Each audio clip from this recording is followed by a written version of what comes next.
Right, so this is just going to be a quick video on replacing rear suspension in a 2004 Honda Civic and some of the issues you might run into. I'll try and keep it quick.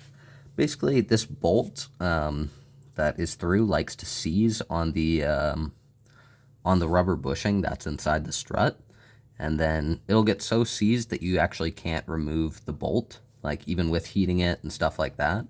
So what I actually had to do is, all right, there we go. What I actually had to do was cut on either side of the strut with an angle grinder and then remove it that way. And then I had to extract that little piece, which was a pain in the ass.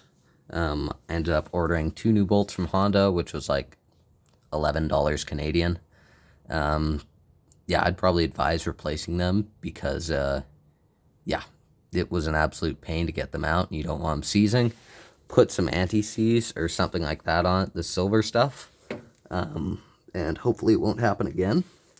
Yeah, the other issue I ran into is I only weigh like 140 pounds, so I wasn't able to get enough leverage with a crowbar to get this bolt back through the control arm. So what I did is I actually disconnected the top control arm and let the suspension sag down. And then I literally only had to kind of wiggle the shock back and forth to line it up, compared to a 6-foot crowbar and sitting on it and still not being able to get the bolt through. So I'd honestly just advise to replace or remove this top bolt. It makes the job a lot easier. Unless you weigh like 200 pounds, you can probably get away with just kind of pushing it down and getting the bolt through, but totally up to you.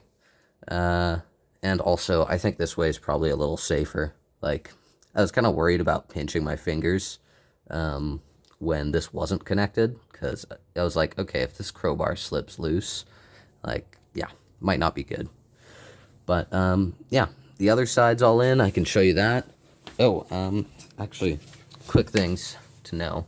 When you actually tighten up the bolt for the bolt on the bottom of the suspension, well, the strut, make sure the car is loaded. So like put a floor jack under it or put the wheels on and lower it to the ground.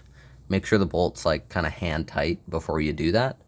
And I'm not sure about this, but I would do the same for this top control arm as well. What I did for the other side is I just put a floor jack, where is it? Yeah, right here. And then just kind of raised it to roughly the ride height. Got that bolt through, tightened that up, and then also tightened the strut at the same time. Yeah, and I don't have the torque specs, but I'm not too worried about it. I'll probably search them up, but yeah, you can find them on the Honda forums or something like that. Yeah, anyways, I hope you guys have a good rest of your day, and bye for now.